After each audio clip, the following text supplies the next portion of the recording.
Fight Commentary Breakdowns, Fight Commentary Chats. I featured our man Kevin a few years ago when I featured this Mantis MMA fighter. Finally got to interview him. He's not just a Kung Fu and martial artist. He is also an entrepreneur. So Kevin, welcome.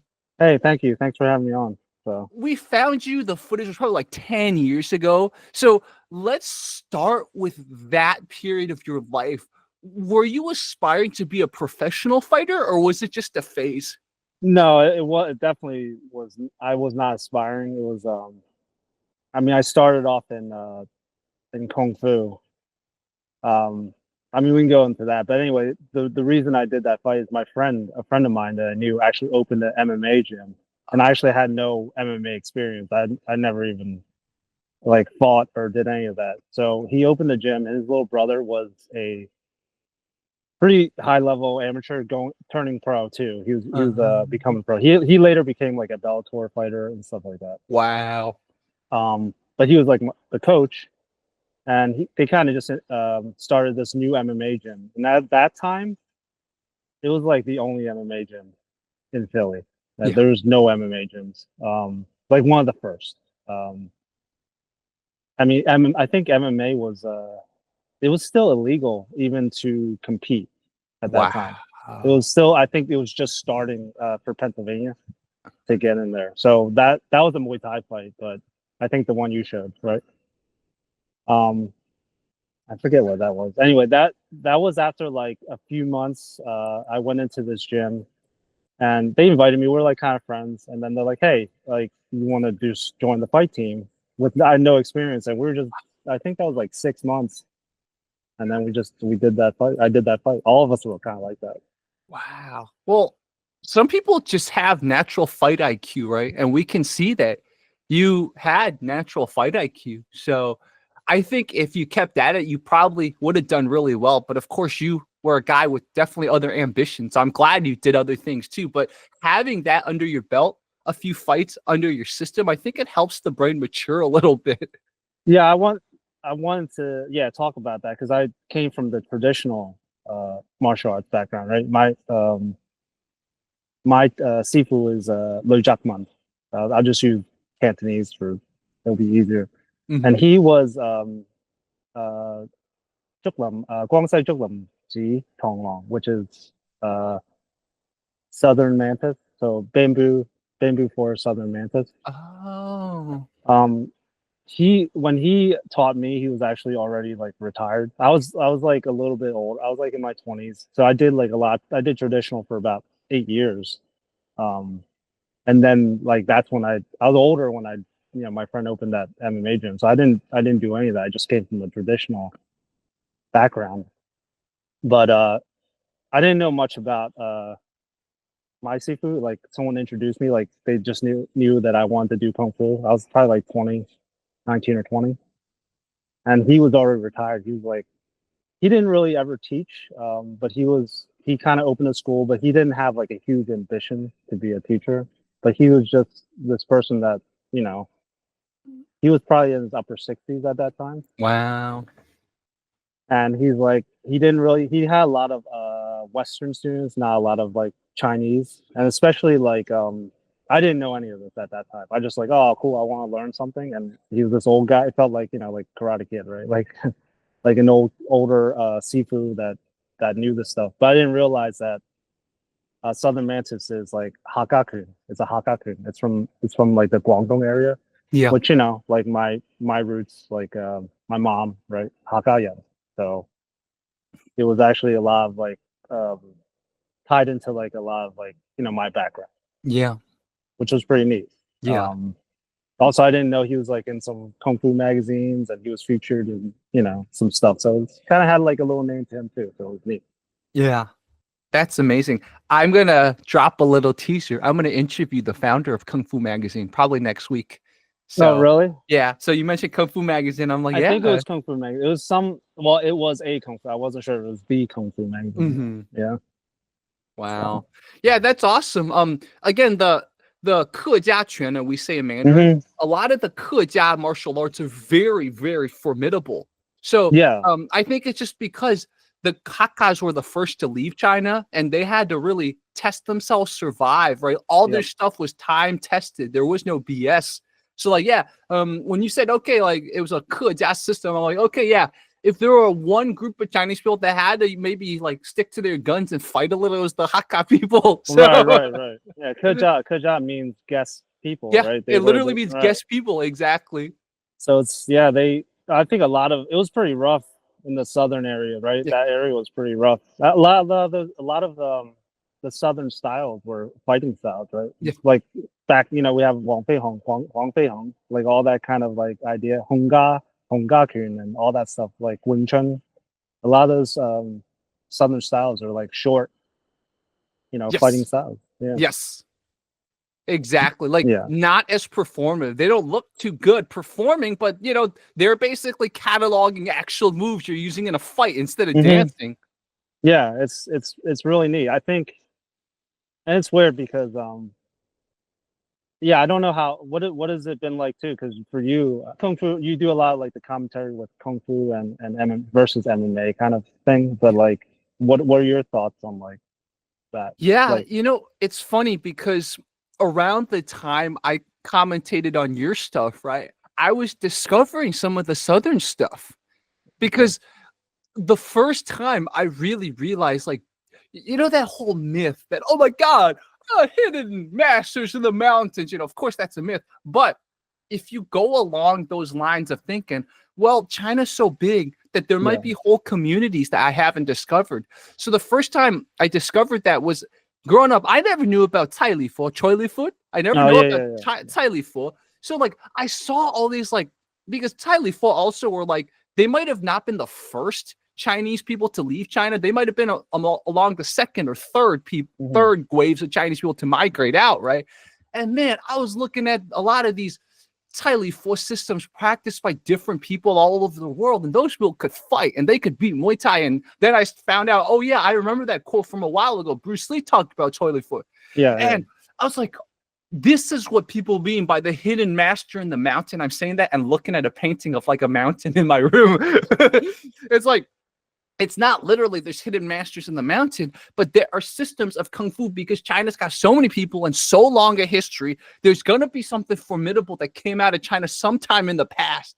And that's what got me to start digging. And then one thing led to another. I found your matches. So whether it was the YouTube algorithm or me just feeling very adventurous and looking on YouTube, that was my journey. So I was probably in a lot of agreement with Xu Xiaodong that like 90% of Chinese martial arts is BS, right? That was Right. sort of my thing. I agreed with them completely.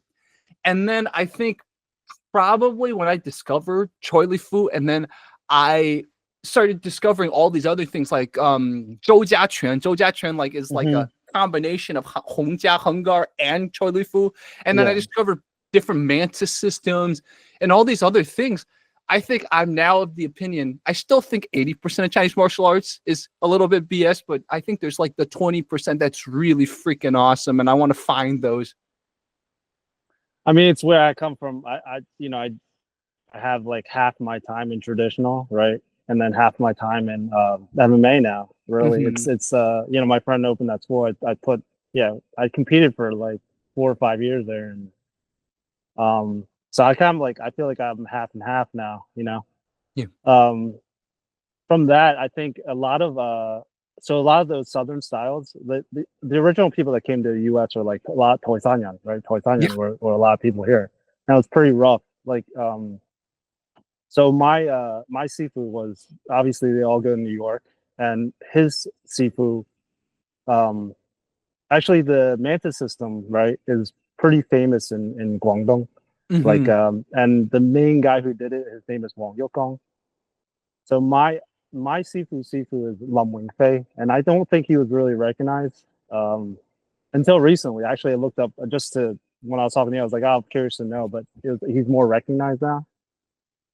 But during that time, it was pretty rough because like New York was not a nice place for immigrants. So a lot of these things came from, they all were restaurant workers. My Sifu was a cook. Everybody was a cook, right? That's like the only job they have, and they would like those old Bruce Lee movies. They would practice at night, and I think it was a way to defend themselves. So it had to have some merit, Yeah. you know, in the system. I think when MMA came around, it's different. You know, it's a different thing. It's dynamic, right? They're competing. Like if you're a boxer, if you're a kickboxer, you're sparring all the time. Yeah, that's the And key. that's the key. So with that said, it's, you know, when I do traditional martial arts, there was a lot of drills and forms, which I think are really important. You know, forms are like shadow boxing. It's like the same idea where you're building up, you know, the movement, and you get strong.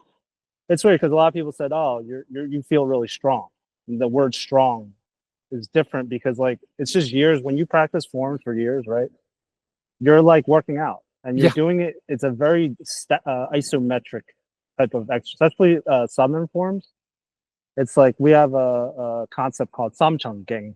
Samchang is, you know, short power, Uh, right? Duan, which is like your short power, and that's like I feel like Mantis is all about that. It's like that like kicking lick, which is like a short power, and you're like constantly like tensing and releasing like a spring, right? That's what my seafood is like. Oh, everything's like a spring. So I think there's like a lot of good aspects to kung fu in that aspect, like the training part, you know. And if they just applied it to sparring, it would probably, you know, you there's a lot of good things, especially trapping. I think the yeah. concept of trapping. Yeah. And that's what you showed in your fights. Like you were able to trap, Yeah, even gloves on, right? That's what I was so impressed with when I first featured you. And obviously, we could tell that you practiced some of that, at least in drill fashion, probably in sparring too. yeah. It was mostly. I mean, that fight. Like I said, I didn't come from. I didn't wrestle. Right. I didn't do any of that. So it was. I don't think people realize, and this is what something like the kung fu community or should look into. I think is like when you go and fight in a ring, it's not just like fighting. It's you're nervous. You're performing. I'm like, yeah, I'm pretty introverted. I'm not like I don't like actually. Um, I don't even like doing like yeah. It's I'm an introverted guy, so it's like when you go into like a ring, you see there's lights and there's people and there's a lot of nerves. I don't think people realize that. That's even different than like going into like sparring in the gym. Like when you're in the, you ever hear that? There's like people called like the gym heroes, like really good in the gym. They could like beat anyone, but then when they go in on the stage, it's a different feeling. It's like you're doing two fears at once. One is Yes. you're getting right, you're fighting, which is really scary, and you're also performing because you're in front of an audience. It's like two of the worst fears, right? Like Yeah. public speaking and like performing. So when you're like thinking about like, oh, my martial like kung fu or something, that goes out the window until you get used to it. I think if you keep fighting, and it's like anything, right? You get used to it. I forgot which person I interviewed just this week that said it, but Mayweather, he paraphrased my interview. He paraphrased Mayweather. He said Mayweather admits he's not the best one in the gym, but man, when it's time to step into the ring, he's the best, right? And Mm-hmm. it's so funny because I'm like that with chess. Like I just started chess 2 years ago. Part of a lot of things I was going through the past 2 years, chess got me out of it. So I credit chess with like getting me out of a lot of weird mental states. But when I'm playing in front of an audience, I can play at national master level. But when I play online, I definitely don't play national master level. So Right.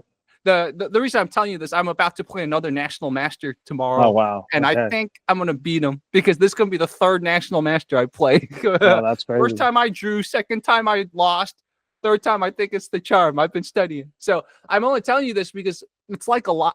Life has these patterns, right? I love to Mm-hmm. think about patterns, and it's the same with any competitive thing. That's what people don't understand, but that's like any sort of Nerves, right? competitive sport. Yeah, nerves. It's so fun because if you can get Yeah. past it and even use it to your advantage, oh man, that is the beautiful feeling.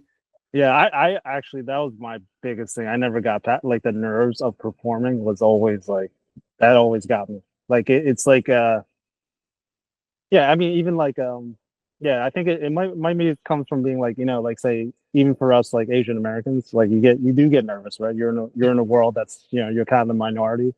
I Yeah, always felt that too. Like when I was like fighting, I was like, man, I feel like you feel like everybody's looking at you. Yeah, you have an extra weight, right? Being minorities, especially the respect towards Asian American culture wasn't even there when we were kids. Like now No, it's yeah, yeah. better. Now society's improved a lot in this, especially with anime and Oh K-pop. yeah, K-pop Demon Hunter. Yeah, but back when we were kids, bro, you and I are probably the same age.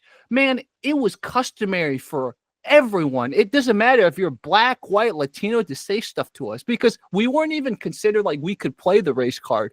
Right, right. You can't. So You like, couldn't. yeah, you can't really talk smack too much about black people because they'll fight you. You can't talk smack too much about Latinos because their population's increasing all the time. So what Yeah. do? Let's talk smack about the Asians. The Asians keep their head down, they study, they get good grades, they don't cause trouble, right? So Right, like right. you go to a new school, someone's gonna do something to you. It's so funny. Well, you notice like the best fighters were kind of like the best fighters you see out there were bullied. Either they're bullied by like the outside or like they had siblings Yeah. that like beat them up every day. Those Yeah. are always like the best fighters, right? Yeah. They have this like this internal fear from childhood. They got Yeah. like beat up or whatever, right? Yeah, my coach was that Vietnamese guy. He was like 5'7", 5'8". He wrecked heavyweights. Like he could take down anybody. Like he was just tenacious, you know. Yeah. That's what I learned actually from that. Like there's something about I think when you do a sport like that, like MMA, you learn something about like tenacity. Like there's something called it like intensity that I don't think I understood until I did that. Like I was like, oh, there's one thing to get strong and there's one thing to learn skills like get your footwork and your form down, but there's something different about intensity. Yeah. Like that word when you go into it and you're like have to be intense. And I was like, oh man, that's like something else. Like I didn't learn about that. Like I guess like like the idea of violence is like I guess intensity, right? You keep scaling up, and that's like I don't like confrontation on the street, right? Because it's a different intensity. So there's sparring in the gym, right? So if you do that for the first time, that's kind of scary if you never did it, right? Because you're taking up one intensity, and then you spar people who are like professional fighters. They're like extra scary because they take it up to the next notch, and then there's competition, and I guess it just keeps going up, right? Yeah. Yeah. So that was a interesting idea I didn't understand before. Yeah, exactly. When did you decide it was time to move on from all that competition stuff? Oh, I mean, I had kids, you know, I had kids, and I opened the restaurant. Oh, That so was like around that the time. time when I got in touch with you, that was the time you were like, okay, I'm hanging up the gloves. It was actually before then because it took me a few years to do the restaurant. Like I had, you know, so when I opened a restaurant, it's kind of late. I actually worked on it for a few years. So Sometimes it takes that level of planning, and it's so funny. Around the time I got in touch with you, there was this tea shop that opened in Santa Monica. I was still in Santa Monica at the time, and the lady I think was working on that tea shop for like 3 years before it was ready. Man, it yeah, happens, like especially with cities, right? So many regulations, zoning, all that stuff, man. So I'm not yeah, surprised it took you a few years. yeah. There's a ton of like the permanent, but for me too, it was like I'd actually never opened. I never was even in the restaurant. We had like it was a family property. It was a shell. So I actually did all the construction and making that martial arts theme I talked about. That took a long time.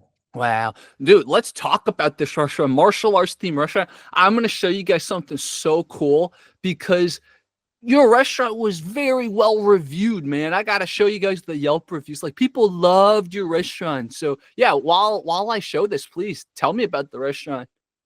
I mean, it was just different. I guess for people it was just a different concept. I tied in a lot of martial art. I tried to do it at least.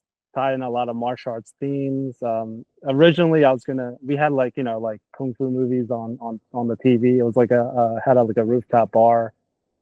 I had like terms in there like from like Mohapin. Sorry, I'll use Cantonese. Like Moha Wusha Pian, Mohapin, like Sapa Ho Long Ao, which is like I don't know if you know like those. Did you watch a lot of that Wusha movies and Yeah, stuff? I loved wuxia stuff when I was a kid. Yeah, so like it was a lot of like names from that, and I would like rename, had like it was just like that. And I actually talked about martial arts to the customers too. Wow, that's so cool. I love it. Oh yeah, look at that dim mock mini ribs. Right. Yeah, five venom fries. You know, the five venom, right? Yeah, absolutely. One of the best wuxia films.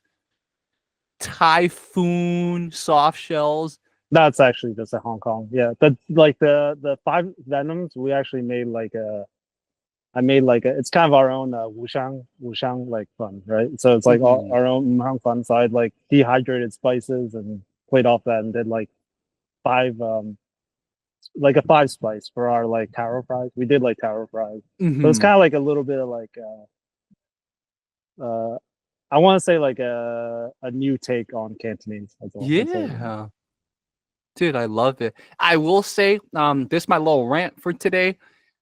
You see this highway system, it totally destroyed Chinatown. See, Oh yeah, South yeah, Philly the bunch. banded Yeah. together and South Philly prevented a highway cutting it. And South Philly has the only community. Like West Philly has community, but South Philly really is tight. Like I made Hmm. so many friends in South Philly once I like lived there. But like, man, like this is what I'm talking about, man. People are like, sometimes they'll try to step on the Asians, right? This is the perfect example. Happened in LA too. The LA system cut Chinatown. The Yeah. the highway system cut Chinatown in LA too. So like this is a perfect example. So that's my rant for today. I mean, Chinatown itself, I mean, Chinatown obviously was there for immigrants, right? Chinese immigrants to come by. I mean, there's a couple other things though, like, I mean, there's just less immigrants too, right? I think Yeah, there's less Chinese immigrants because China's making money. yeah, yeah.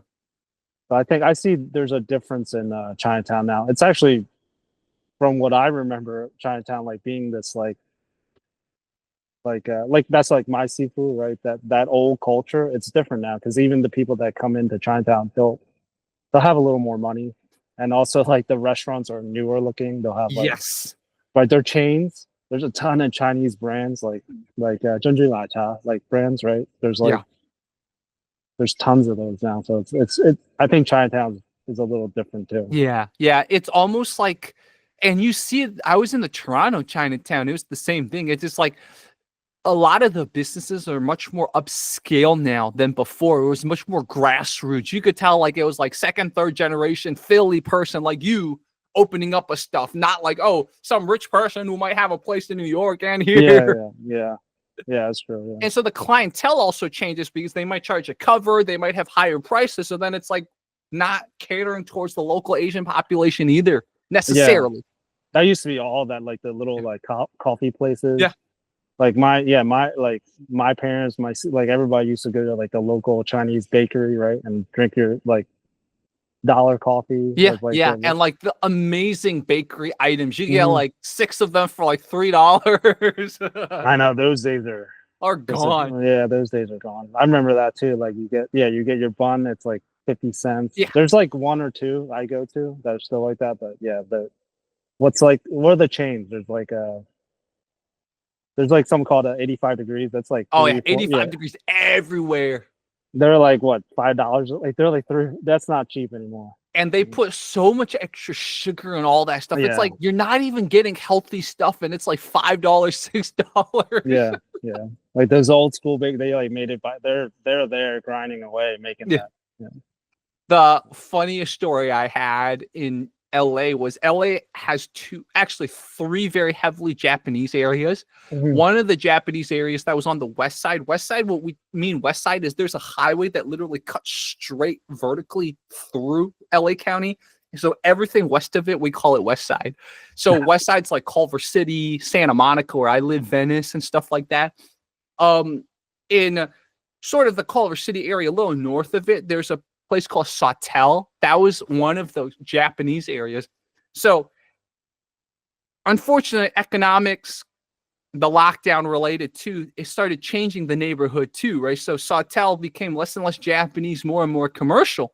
Right. And there was this like bun pastry place that opened up there, but it was ran by Koreans and it was like Right. $6, $7 buns. I'm like, Right. and thank goodness they went out of business. I was so happy. I'm like, you cannot be charging this much. And then it warmed my heart for 2 years. A Chinese place opened up in this Japanese area, and it was like $1 buns. I was like, yeah. But Right. this is our economy. It closed down very quickly within a year, and it was replaced by like a high quality French coffee shop. I was like, Right. that's our world. That's our world. Little Yeah. man can't get ahead anymore. Yeah, I don't think anybody can do the $1 bun anymore. I think, I think those days are over. Yeah. Yeah. Yeah. So, dude, let's talk about the day-to-day to running a restaurant. What was it like? Were you opening it to closing? Was it like 12-hour type affair? It wasn't. I mean, it was long days, and we had the bar, so it was rough. I had to, you have to go there. I cooked too. I actually made the food, so you'll be there till like 2 a.m. right, and then like you have to get back up. It's running a restaurant stuff, especially when you have a family. That did it for me too. Like I couldn't take like you're away. I have like small children, and it was definitely a grind. Yeah, like for people that do it, you really have to love it. Like it's like your life. Yeah. Yeah. Especially mom and pop. Yeah, mom and pop, exactly. Did your wife or other family members help out? They ironically, I think it was especially the way I think I did it. I had a lot of like even my dad was like he owned his own little takeout, and when he went in there, he's like, I don't know how to help you, because it was like I think it was too creative, and they're used to doing the same thing over and over again. Yeah, I think they had a hard time, especially the bar aspects too. that makes sense. Yeah, I mean, props to you for trying something different, because like you mentioned, like the standard route. I already have an image. I know exactly what you're talking about, that standard Chinese restaurant thing, right? But like you're like, no, I want to make it hip, but also talk about Chinese culture and Chinese Kung Fu. I mean, I really wish I was able to see it, man. Life happens, and I was like, because I remember I was like, man, I got to come to Philly. The last time we were, I got to come visit you sometime.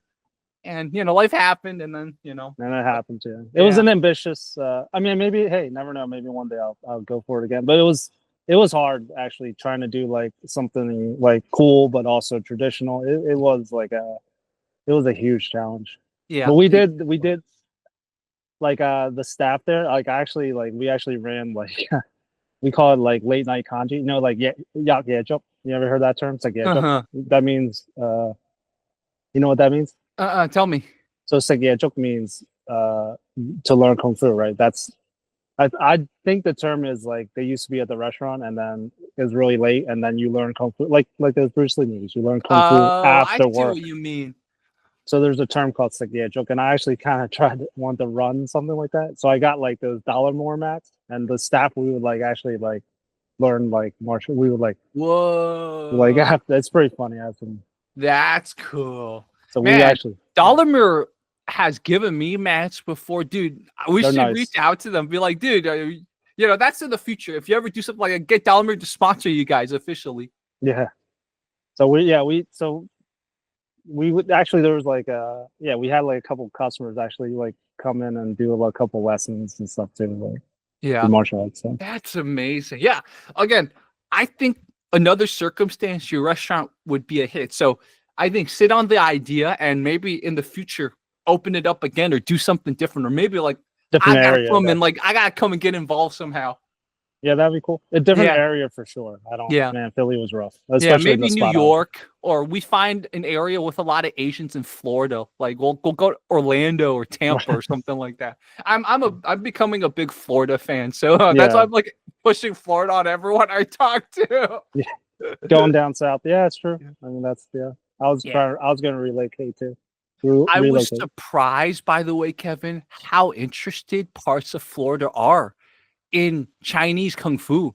Like I went to a Choi Li Fu gym in South Florida. It was 0 Asian people, but it was like everyone there was practicing Choi Li Fu, like Indians, white people, Hispanic people practicing Choi Li Fu. I'm like, that's cool, man. But I think that's always been the case, because like I was like, there's for like Chinese martial arts, I'm like, why is there no like in Chinatown? Well, they're not interested, because like it takes a lot of your time. Yeah. Right. And then you have to make money, especially if you're an immigrant. Like that the reason my teacher took me on is like he was done teaching, but I was one of his only Chinese student, Wow. especially like speaking Cantonese too. Like he actually tried to do it again. He just got too old, and that was probably like he actually gave me a. He didn't do like the official teaching certificate, but there's a couple of his like main students are like, hey, it's a good idea if you've been around, like you should get a teaching certificate. I didn't know about politics in Kung Fu, but There's so much. it's crazy. Yeah, I didn't know about that. So we made this like like a certificate, and he signed it for us. And during that time, I was like, he was getting a lot older, and that's when like I was like, you know what, my friend opened that gym. I was like, because I heard it was a big no too to like cross over. I've heard stories like if you do kung fu, you do not do MMA. And I don't think my Sifu would have cared, but I know other Sifus that would have been very, very upset if you did that. And I think that's tied to like kung fu itself. I think, there's a lot of stigma around it, right? Like you said, like the BS type things, but there's two aspects to Chinese. It's tradition, right? And if you think about it too, like back in like the Shaolin days, right? It's linked to a religion, even Do, right? Like Taoism, like it's all linked to tradition. And I think it was a different time then, where you have to have a mix of Confucianism, right? It's a mix of the honoring the system. So you're supposed to honor your Sifu. You're not supposed to do, and your parents. So you're not supposed to step away. And there's that thing with kung fu where it's part tradition. That's why I like it. It is part tradition. It's pretty important, Like it's a part. It builds your character because it has these traditional aspects. But I don't think it's just weird when I see kung fu like versus MMA, because MMA has its own thing. Like it builds character in its own ways, right? It's like sports do, right? They build character when you go through something hard. So I think there's this like imbalance of holding on to tradition, respecting your Sifu, especially like back in those days. You're supposed to pour tea for your Sifu and do all that stuff. Yeah, But clean his dojo for him. Drive him places. right, and that was from old Chinese traditions, right?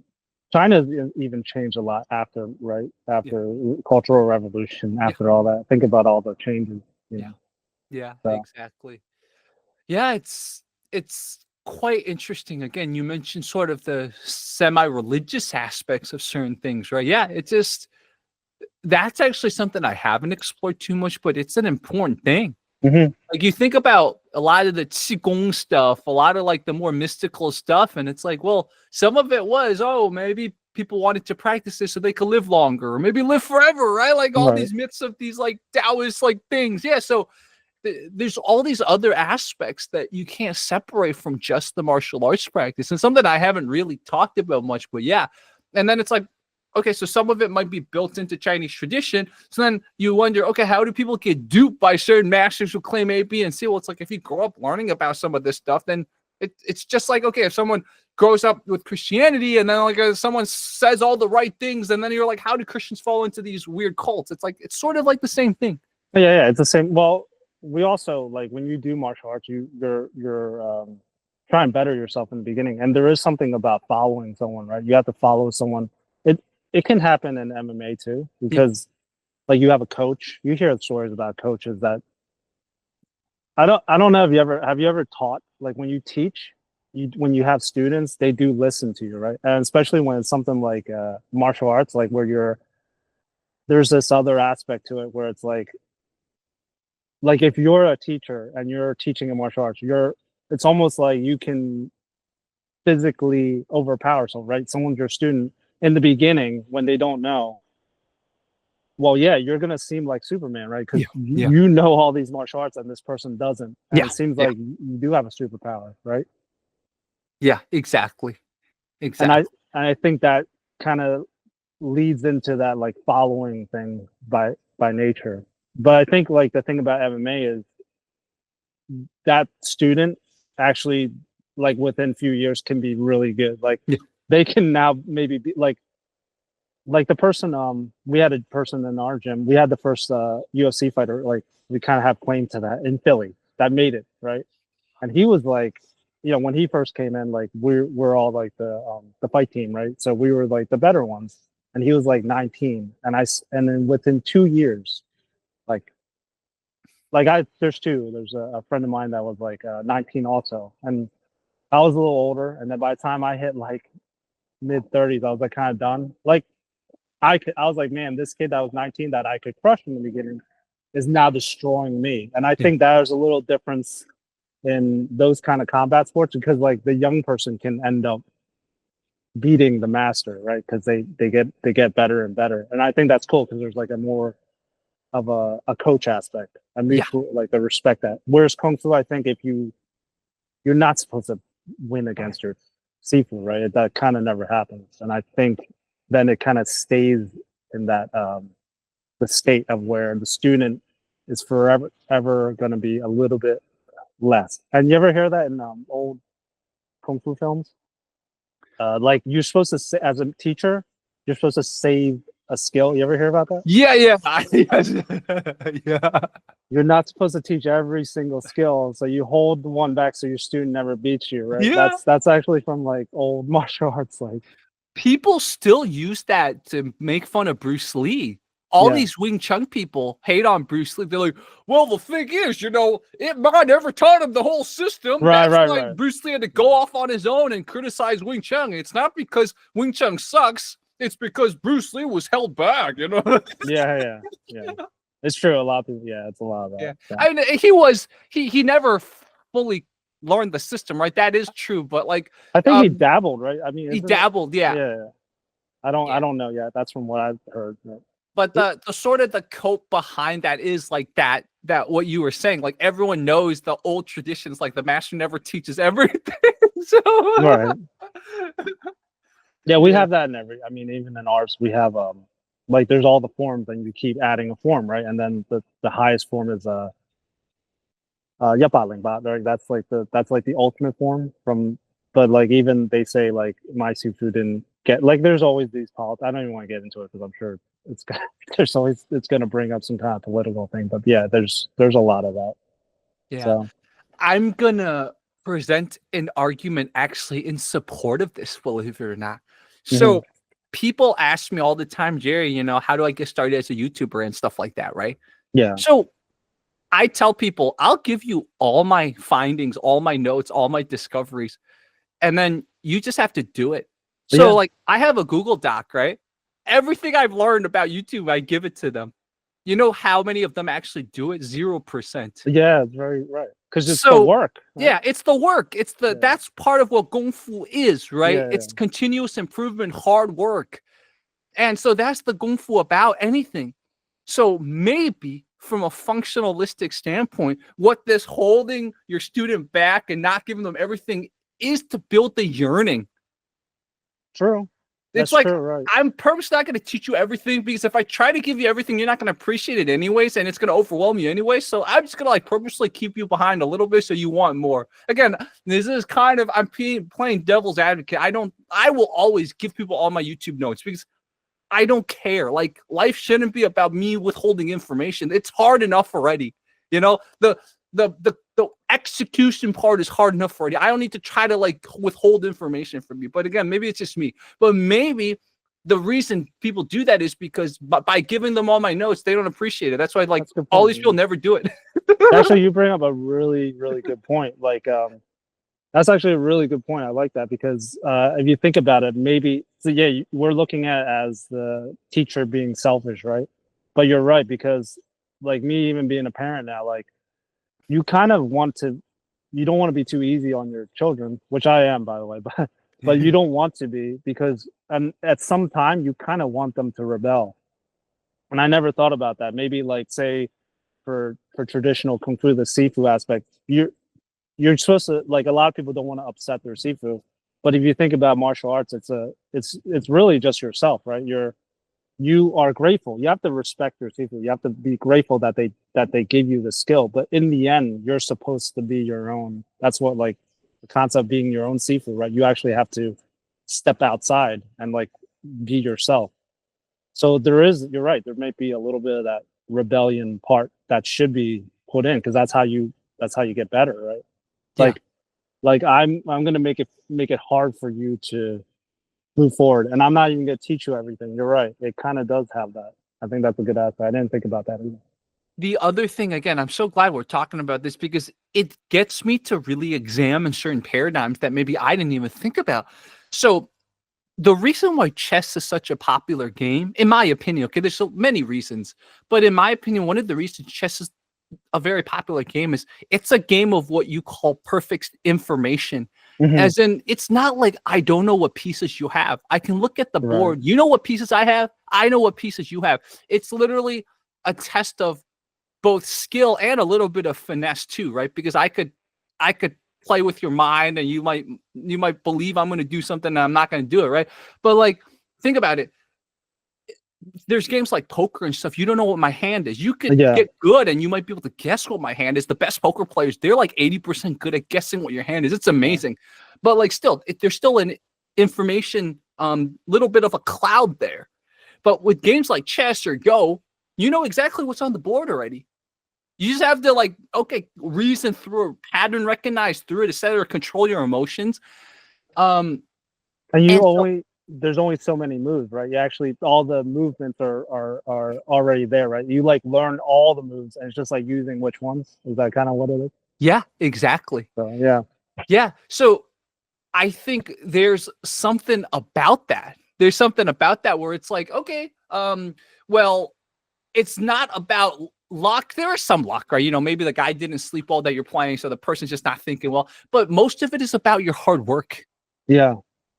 So, I mean, that actually, to your point, then it's kind of like that's why simple, like let's say traditional martial arts, they have all these forms and all these moves, but then you have like a boxer with a single jab, then you know what he's doing, but he'll still execute. Like you know exactly the move, but he can still execute it. Or maybe chess is a little different, but like it's like, oh, I know you're doing that move. I'm guessing. I'm not. You're the chess guy, like master, right? But like you kind of all know all the moves, but it's like a little bit of psychology and then like when to use it, right? Because you gotta be that many steps ahead, I guess. Yeah, I never thought about explaining chess like that, but you explained it in such a great way. It's like, it's literally like to get good at chess, you have your jabs, you have your crosses, you have your hooks, you have your uppercuts, overhands. There's really no like special 6-move combos, right? There might be some, but you'll pull it off once in a lifetime, and then that's your immortal game, as they call it, right? So it's all about your timing and how you use it. It's so true. I never thought about that, but it is like that.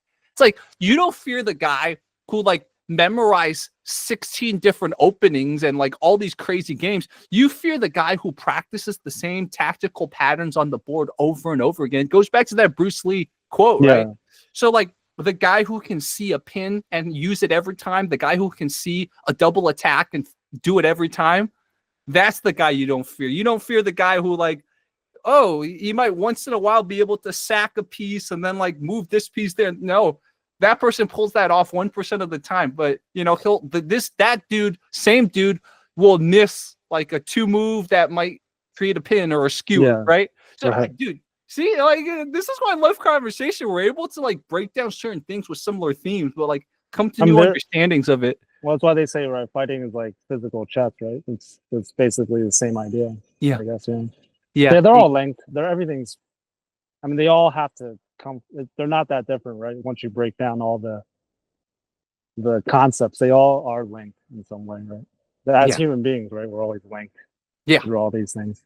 Yeah, exactly. So let's talk about when you made that decision to close the restaurant. What was it like? I think it's an important topic to talk about because I have met many restaurant owners and one day it's like the restaurant closed and I don't think I've ever asked them, okay, what was the decision and process like? So if you don't mind talking about it, I think it would help all of us understand that cycle. Well, I think it's related to even when you stop fighting, like it's related, they're all related because it's kind of like, you put all your heart into something, right? So same with martial arts, same with Kung Fu. Let's just say it's all related. So you put years into Kung Fu, and then that's why you're not gonna like MMA, right?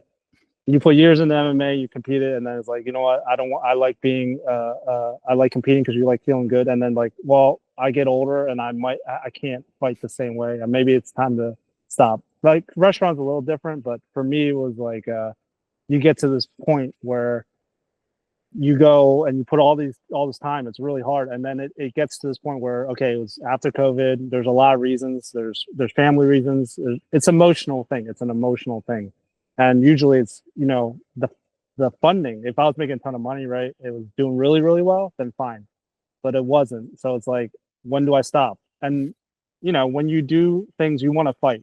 Like by nature we want to fight and keep going, and it's a really hard time to kind of like stop, because it's your ego in a way, right? When you do all of these things, fighting or martial arts or opening a business, it's your ego, it's something you want to accomplish, and you feel like a failure, you know but I think me closing was okay for me, because it wasn't okay, I'll take that back, it was really hard, it was really terrible, but all the decisions, like, you know what, I think I have to. What happens is you close one door and then you just have to open another. And if I now I'm looking, it wasn't that long ago, but it's been enough where I'm like, man, I took a breath, all the adrenaline is just like out, and it's like, okay, now I can start fresh. Like you're just closing the door, and it feels like, it's weird. It feels like the first time I went to a fight. It's kind of like the same feeling, which is weird, because like it's just your ego. You have adrenaline. You want to win, or you want to do this. Same with business. You want to win so bad, but you gotta be okay with failing, I guess. And then Yeah. you gotta go on. I'm sure you're going through the same thing. Yeah, 100%. I mean, I had to leave LA, and Yeah. part of it was it just wasn't working for me anymore. Doesn't Yep. mean A, B, and C. It just means the city's not working for me. I mean, so many people before me left, and so many people after me left, and it's going to continue driving people away, because the state just some things it's fit for certain people,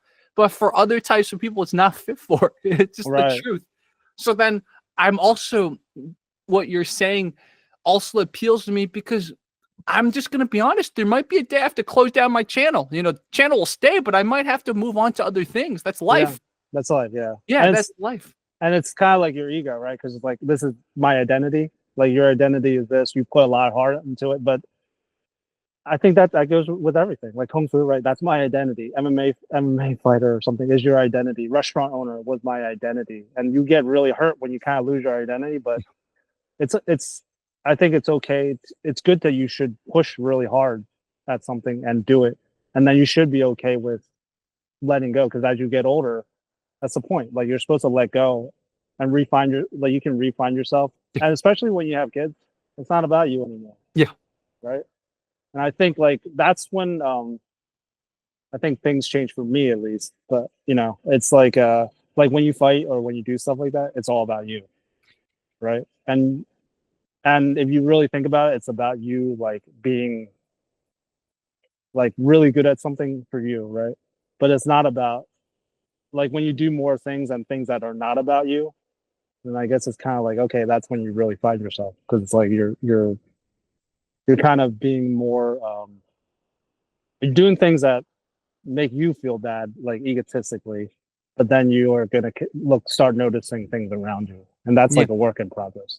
Yeah, and I think that was something that I started learning eventually, because the whole crazy period under the lockdown, we had a lot of community. Santa Monica was a very close-knit community because it's a smaller city within LA County. And what I eventually realized was just the community itself is very important. So I really cared a lot about community. Yeah. And so then I realized, well, there's certain things beyond the individual that are important. Obviously I'm not a parent like you, so I don't have that unconditional love type of responsibility that drives me to really care about my kids.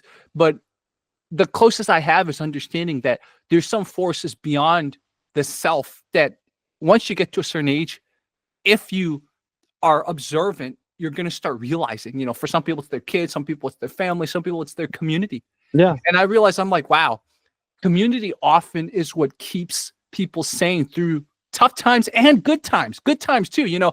How does some society not fall into decadence, right? Community. Yeah, But also during tough times, how does society not fall apart? It's also community. right. So I realized that, and that's why I really started building community. But of course, that's not enough, right? Community is not enough because you got to care about your own finances too. So like, there's a lot of things you got to like, a lot of things you got to play with. But the reason I say about all this is you said something really cool earlier, which is you close a door and you just have to jump on another door. Another door just has to open no matter what, right? Right. And so that's sort of what life does to you. It's like, well, you're going to find other doors. If you're a person who's grown a lot in life, which most people who watch this channel, who I talk to, have grown a lot in life, there's going to be a door that opens, whether you like it or not. And you just walk into that other door. I'm a Christian also, so it's like, well, God has a plan for you. Yeah, I think that's a good, there's more, there's something to it, right? Being spiritual. But like you said, it's a double-edged sword, right? Where you can get, I think you should have community, and then the community should be open too, like have an open mind for other communities, because like there could be a double-edged sword, right? Because that is what you were saying about some like communities where martial arts communities that are too closed off and they think their system is the best and they don't open themselves to other things, can hurt them. It can be a double-edged sword. Yeah. So I think, in the end, I think, not to sound like, like a hippie dippy kind of guy, but like, it's the whole world, right? We're all connected in some way. So yeah, exactly. So probably where I end up in a few years is like, I'm really going to think more about how to organically just connect people more. Because, I grown up, it's weird because I was never completely introverted, but I honestly didn't like people too much. So it's like, I understand what introverts feel as much as I was able to break out of it. Maybe some people will call me an ambivert, but ambivert's not the right word either, because I have the temperament of an introvert. Like if I go out into society, when I come home, I can sleep really well because I exert energy, right? That's like the definition of an introvert. Like some people can derive energy from social situations. That's not me. So like, from a temperament perspective, I'm very introverted, but from a young age, I just recognized that, and I forced myself, probably since like age 3 or 4, I realized, okay, I'm a little weird, but I have to force myself to socialize because that's just how the world is. So like I'm like an introvert that has been closeted for like since I was 4. But my point in saying that, actually, I sort of lost my point, but it's just like I don't even remember I was getting to that. But my point in saying that is I recognize the value of community and people and all that. And it's also like a complex system. Like, I don't know the answer to all this, but the answer is you can't withdraw, I guess you can't withdraw and only have this, right? I guess it goes back to your thing about just having this, because like you think about LA, like think about how much of a bubble it is, or the DC area now where my parents are. Like, think about how much Philly's its own bubble. Like we could mention, like, how many people in Philly go up to New York every week? Nobody, right? Like, you got to see the rest of the world. Yeah, I think physical part of it is really important too. The internet's it's great, right? But it kind of sucks too. It's this bubble. Yeah, that you're in this world. This is your world, right? Like the YouTube world, and I think like physical. I think it's really important to do things physically, right? That's why martial arts are important. That's why like even from kung fu aspect, let's say drilling and stuff is really important. But then sparring is a different thing too, right? So when you move into like combat sports, the physical aspect heightens up.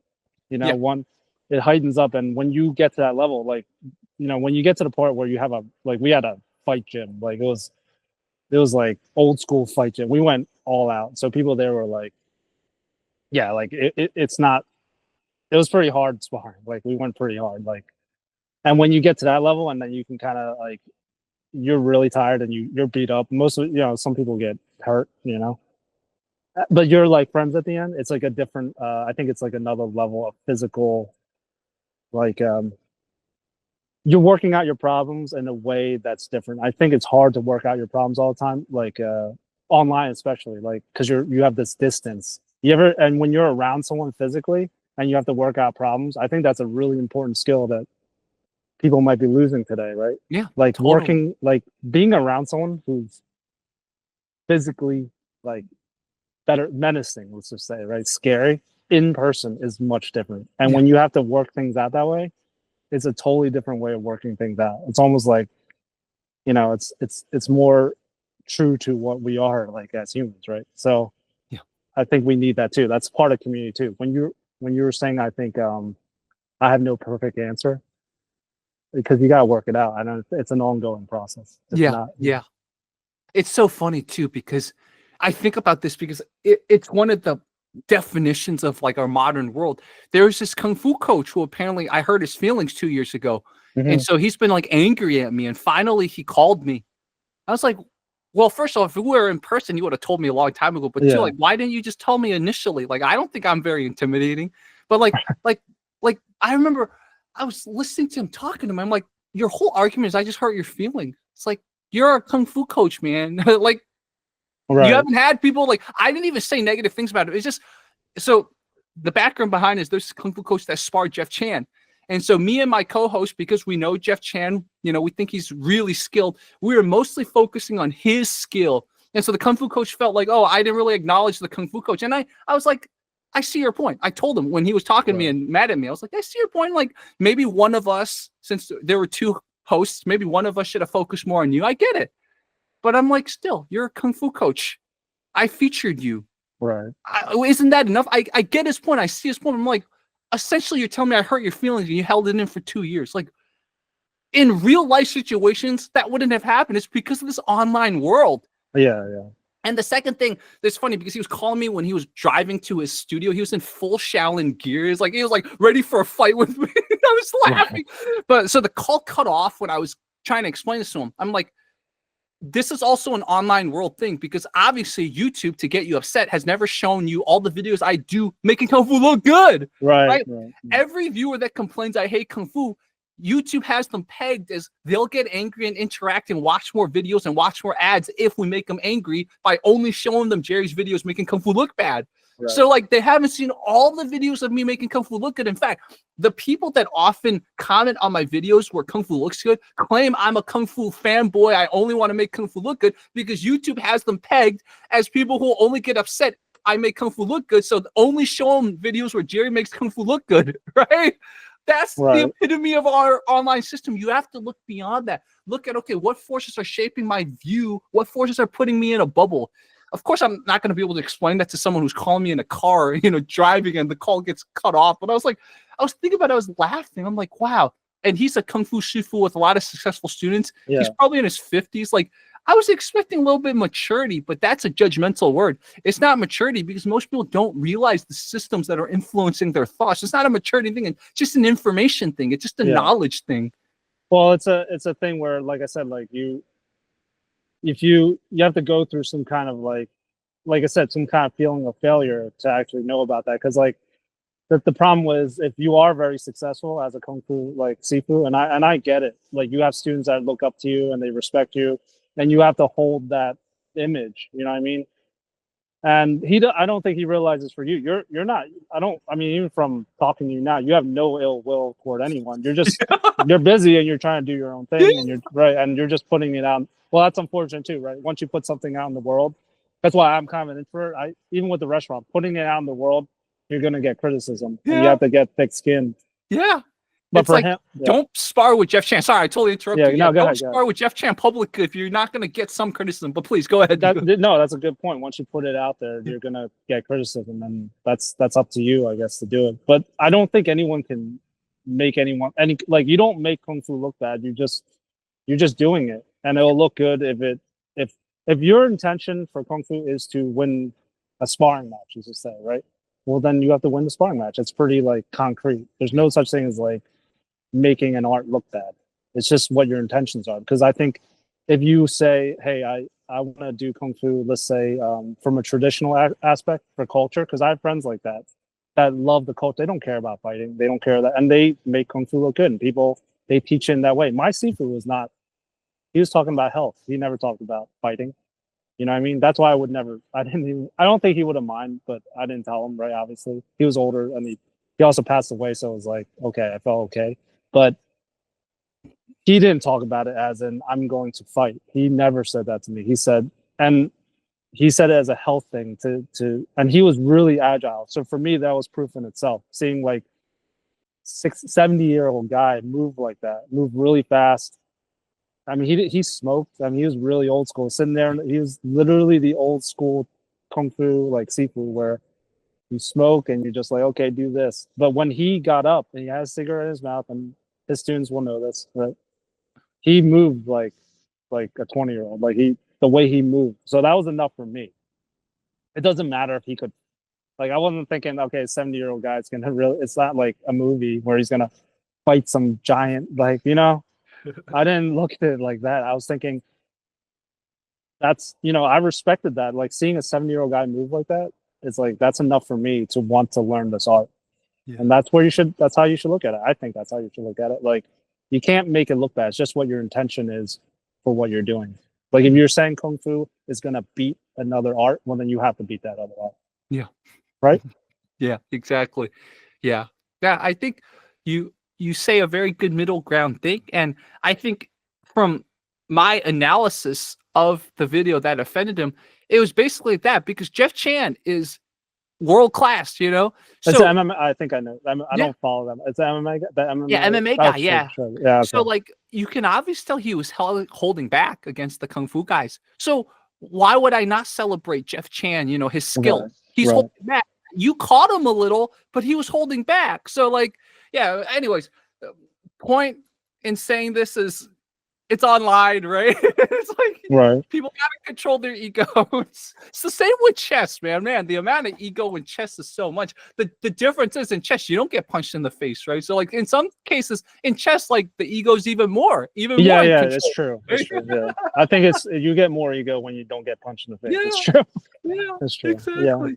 Yeah, it's true. If you get beat physically, you accept. I mean, you might still talk crap afterwards, but you can't get away from it. You feel it.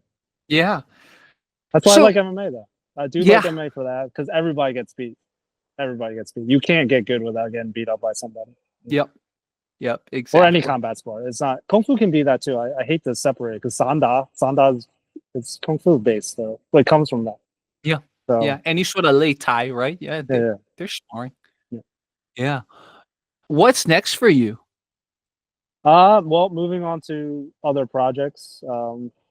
I kind of do want to get back into training, like sparring again, but I don't know. I always try to, practice and do that, but like it's been a while since I got back into, some kind of sparring. And so I might have to try to get back into that. So, what about business-wise? Business-wise, I'm working on moving on, right? Working on several other projects. They're real estate based because a lot of the projects I work on was building, right? So doing some projects, moving on, trying to get into new businesses. I don't even want to I'm in the middle of it. I don't even want to get to it because it's maybe it's like that superstition. You don't want to say too much before things happen. Yeah. So I see what you mean. I mean, think about the people I meet in LA. It's not just LA. A lot of places, they have amazing ideas. They've thought it out, but they never do it, right? It's hard. Execution. Yeah. Well, I think having a dumb idea is better than having a good idea. Agreed. Right? Because if you have a dumb idea, I always thought of this. If you have and some of the dumbest ideas are the most successful because, like you were kind of saying, if everyone says it's stupid and you still do it, you're definitely gonna make it happen. Right? When everyone says it's great, oh, it's so good, you're right. You're going to get more lazy, or you're going to be okay with just everyone telling you it's a great idea, and you actually will never do it. Just like you were saying, you give all the notes for the YouTube or being a top YouTube influencer or whatever. You can give all the notes, but the guy who's no, you're terrible. None of your ideas are going to work, and everything you do is never going to work, and he actually still does it. Well, he has more grit. He's going to succeed more because he executes. Right? The story I always tell people about why I started chess. I mean, I was going through stuff mentally, so I felt this calling to start playing chess for obvious random reasons. But the other thing is, people were making fun of me when I first started. Yeah. And it was like, oh, you think I can't get good at chess? I'm going to show you, right? Sometimes it's like that for anyone else watching. Like, why would a dude in his 30s start chess? Like, chess is for people who are like 4. They have to start when they're 4, and then they can become masters when they're 12. Why is a guy in his 30s starting chess? And I'm like, I'll show you. Right? Like, sometimes it takes having a dumb idea. Why would you just start playing chess? Like, how good can you get, right? But sometimes it takes a dumb idea, and you just like, oh, well, everyone tells me it's dumb. I'm gonna do it anyways. Like, I mean, think about being a YouTuber. Right. Same thing. I mean, think about being a restaurant owner and like doing Mantis and going into the ring. I'm sure there were some people being like, what are you doing? But you did it, right? Well, you did. I mean, you have to have a little chip on your shoulder to start something. Yeah, but have then you to have enjoy, a little chip. Yeah. But then, like, I guess, say you're doing chess at 30 or doing anything. Well, why does it have to be, you have to be a master anyway? Why can't you just do it too, right? So there's that part too. So go ahead. I get so excited because we're grooving so much. No, but like the chip does make you jump into it. Like the chip is what makes you obsessed though. If you have a chip on your shoulder, it makes you like really, it drives you to do it too, right? So I think for me now, maybe I'm gonna try to do it without the chip. Like, you do something and you're just positive. Like, oh, I enjoy it. I'm gonna try to be successful at doing something, and maybe not the whole like, oh, I gotta get through this, and I'm like, it's like the Goggins thing or whatever. Like you hear people talk about that. Like it doesn't always have to be like that, right? Maybe try to do it in a positive way. And please keep me posted on that because that's probably the healthier way. It just, you get a little older, you realize we're a result of our parenting, right? I don't know how your parents are, but like for me, whenever people told me I can't do anything, I'm like, well, my parents told me all the time, but I did it anyways, right? Like my parents they still don't believe in me when it comes to social media or like anything entertainment. But I'm like, I managed to do it. So like when people started making fun of me for playing chess, I was like, well, I've experienced it all my life with my parents. And you keep doing that, I'm doing that. Yeah, I'm still going to do it, right? Do you have any of that in you? No, that's a lot of Asian China. I mean, come on, none of us, we don't get any encouragement. Yeah. No parents encourage us. I'm sure that might not be all Asians, but that's like the stereotype, right? But it's true. Yeah. Yeah, it's so funny. I met one Asian in college who she's like, oh man, funny. She was such a funny character. She was like, gee, that never happened to me. Am I over exaggerating? And I was the first time I was like, I almost got mad at her. I'm like, yeah, you don't see it around you. Like you're an exception. She was like, so surprised. She had the positive parents. Yeah, she's like, dude, I never felt any of this. Am I the exception? I'm like, yeah, I like almost yelled at her. She's like, didn't want to talk to me again. I'm like, have you like had any Asian friends? Do you really think like your parenting was the norm? She like literally was shocked when she's like, Jerry, because we were at I think it was who was that guy? Angry Asian Man. Do you remember him? He was like pretty popular when we were in high school and college. I think his name was Phil Yu, Angry Asian Man, I believe. But he came to our school. Right. And like, he was talking about all Asian stereotypes and stuff. So this girl, Chinese American girl, she's like, Jerry, I don't see any of this. And Phil Yu is his name. And I'm like, yeah, you must have been very sheltered. Like you're an exception. And she was like so shocked by what I said to her. I mean, with that said, that's probably not a bad thing to be a positive parent. I mean, there's good to both, I guess. Good and bad. There's good things. Like after college, you know what she was doing? She was helping a political campaign. Right. And it's like, that's not, I went to an Ivy League school. That's why I was in Philly. So like most people were like, why would you help a political campaign? Right. But I'm sure her parents encouraged her. And she was just like out of college. She didn't have a job. And she was volunteering for a political campaign. That's cool. You get experience with politics in life. Like you need to understand our civics in America. That's part of America's problem. It's like nobody understands the civics part. Like what does a vote mean? What does redistricting mean? What does calling a representative mean? Like nobody understands that anymore. And history, right? When you get old, that's why old guys love history, because they realize how important it is, like to learn about how things happen. But that's another thing.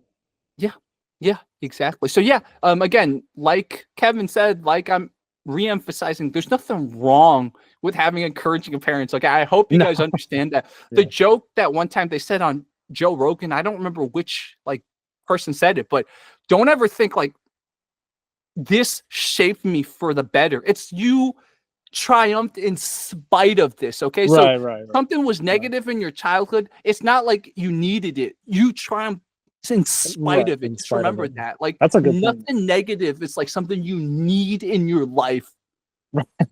Right. That's a good point, though. That's a good point. Yeah. A lot of Yeah. these things are balanced, like being balanced, right? It's not, right? That's all. That's another uh, martial arts aspect, right? From Kung Fu, right? Taoism, right? Balance the yin and the yang. So, yeah, balancing it out, like not being too negative, not being too positive, and taking bad things. Like if it's too encouraging, it can be bad, right? Yeah. Because it's like, okay, you're not, you just think everything's easy. But when it's too negative and you got too much of a chip on your shoulder, that can be bad too. Like it gets you bitter. It can get you bitter. It can get you it can get you sensitive, right? Like you said, people that I don't know that. I don't want to say anything bad about that because I don't know him. The Kung Fu Sifu that was kind of upset, but like, when you get too much respect, maybe too much encouragement by your students, you get that identity, and then you get sensitive. Yeah.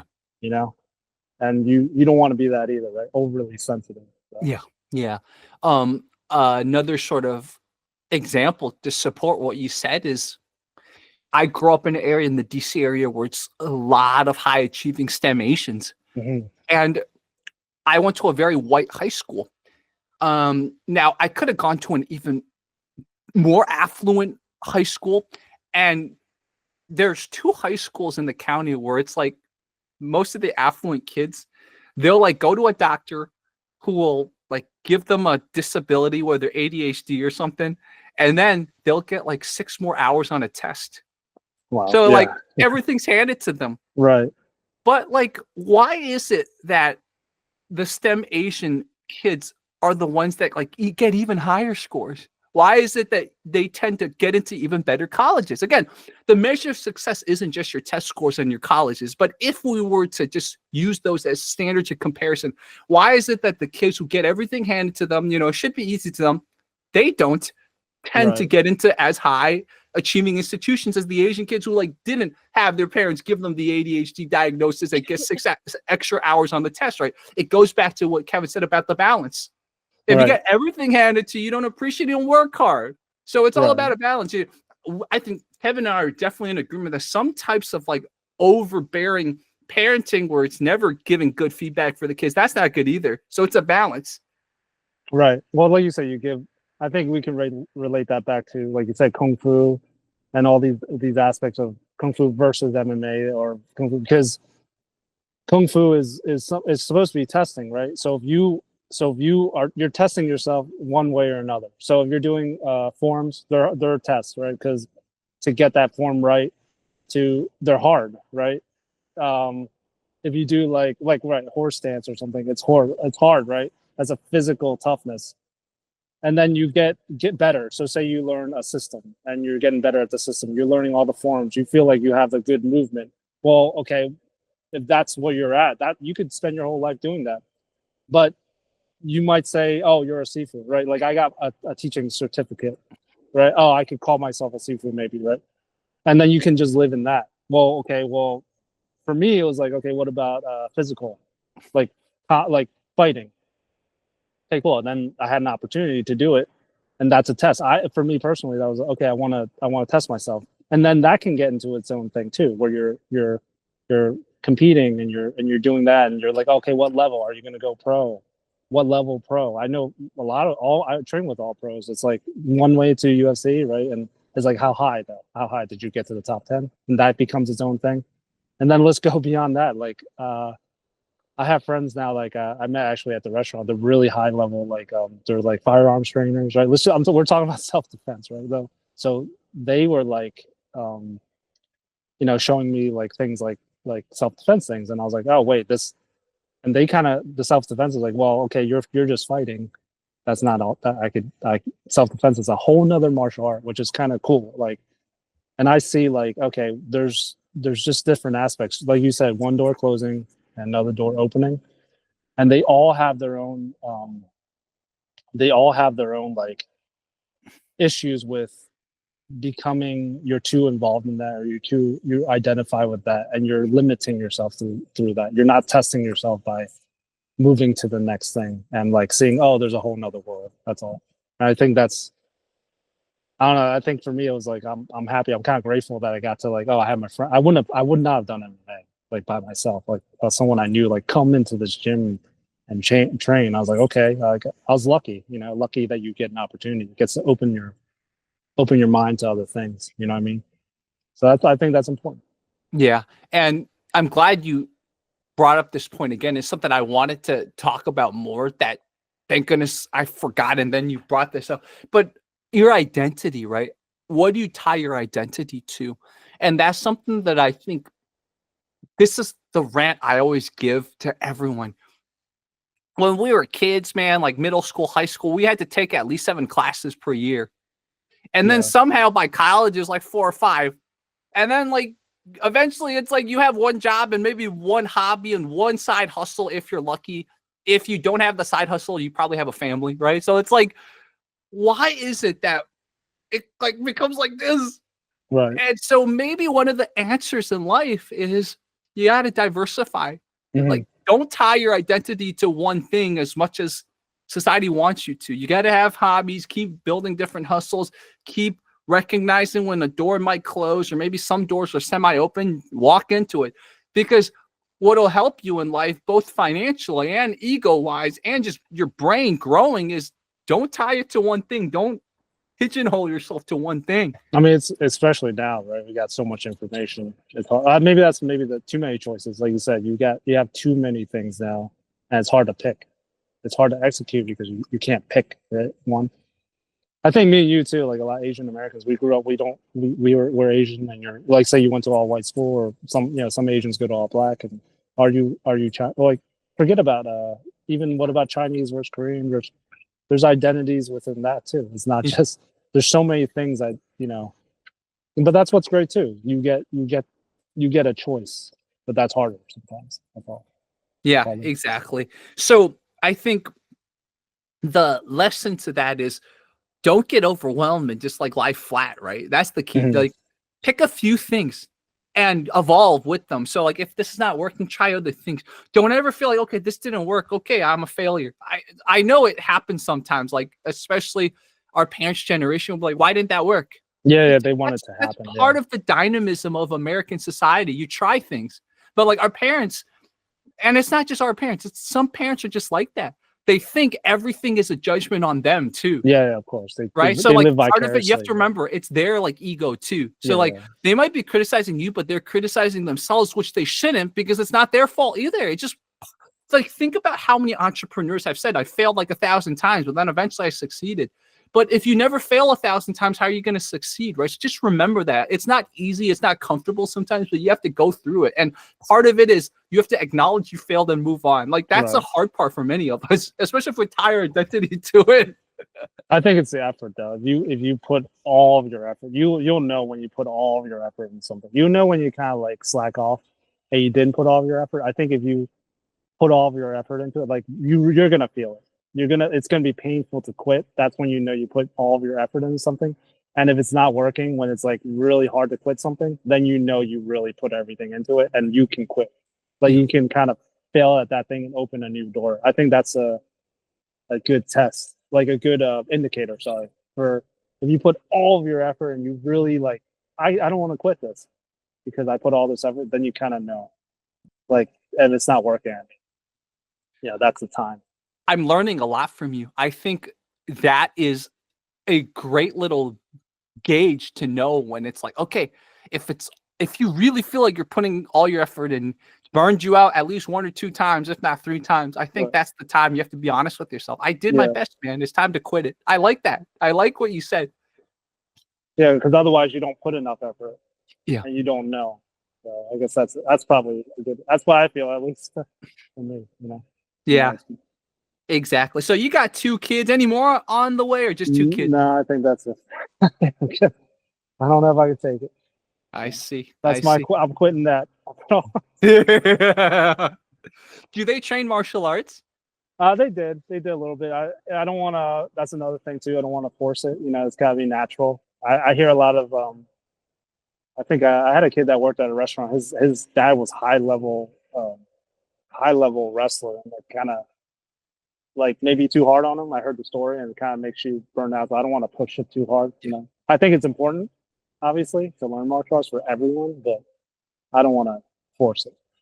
If they naturally do it, okay. We'll do it. Exactly. I think this is a good stopping point. I think let's Yeah. bring you back in the future. When your other ventures start taking off more, we can do another talk. And I have other channels where it's more just talk about business and stuff. So like Oh, cool, we can put you on the other channel. So I got like 20 channels I could get you on. So No, it's Yeah. cool. Yeah, thanks. Yeah, thanks for having me on. It was yeah, fun. dude, this was so fun. Again, Kevin, and I know Kevin, you're a good dad, and I know you're gonna have more adventures that we'll feature. So like rooting for you, and I know Yeah, you got thanks. a good attitude. So we're gonna have you back. Oh, cool. Yeah, room for you too.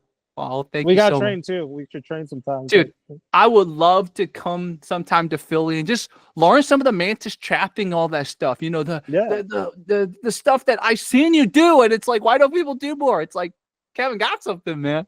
Yeah, let's do it. Do you ever want to make some videos on it too? No, I don't know if I could do it. Okay, But I'll leave that to you. You're definitely Okay, sure, no worries.